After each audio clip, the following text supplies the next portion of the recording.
esse desperdício, na verdade, a gente dividiria em duas partes. As perdas, que é da própria autarquia, que distribui a água, né?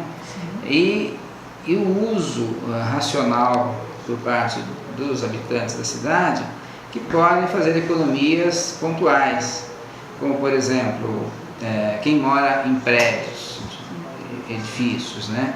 Pode usar redutores de pressão, mesmo em residências, né?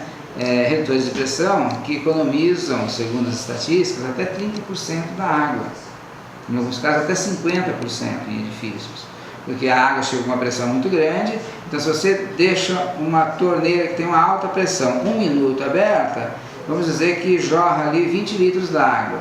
Se você reduz essa pressão pela metade, vai jorrar 10 litros d'água.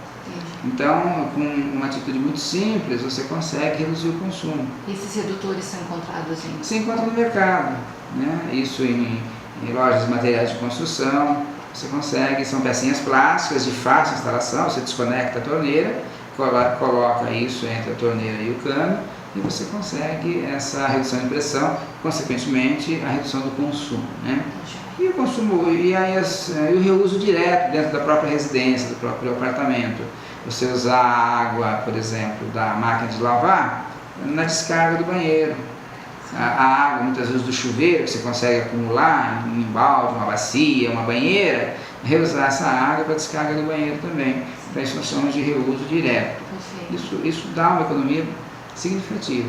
Por outro lado, as perdas pelo sistema de distribuição, né? Desde o tratamento, desde a ETA, né? Que é o tratamento de água, até chegar na residência, há aí vários tipos de perda. E essas perdas têm que ser trabalhadas, obviamente, não é muito simples, né? É um trabalho complexo, mas eu entendo que as autarquias deveriam investir o máximo possível nisso para reduzir essas perdas de 40% a 45%, que é na nossa região. Você imagina, eu trato 100 litros de água, da ETA até a residência, eu perco 40, 45, é um número absurdamente grande, né? Então, assim, em sistemas mais controlados, a gente chega a perdas de 20%, 15%, né? Recentemente saiu uma reportagem na televisão, se eu não me engano, no Fantástico, no Japão a perda é em torno de 2%. Bem diferente. Então, vai demorar para a gente chegar no Japão, né? Mas, assim, uma perda de 20%, 15% é perfeitamente possível no sistema de distribuição. Assim, a indústria é um dos grandes consumidores de água, né? Principalmente na nossa região, a indústria têxtil, né?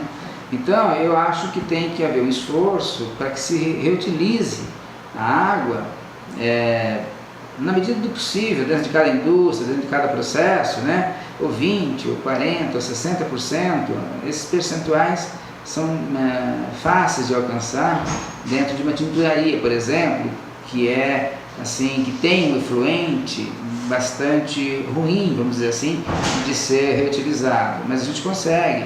Eu tenho, por exemplo, uma empresa em Minas Gerais, na cidade de Eloy Mendes, um projeto nosso lá, que eles fazem reuso de mais ou menos 60% da água, né?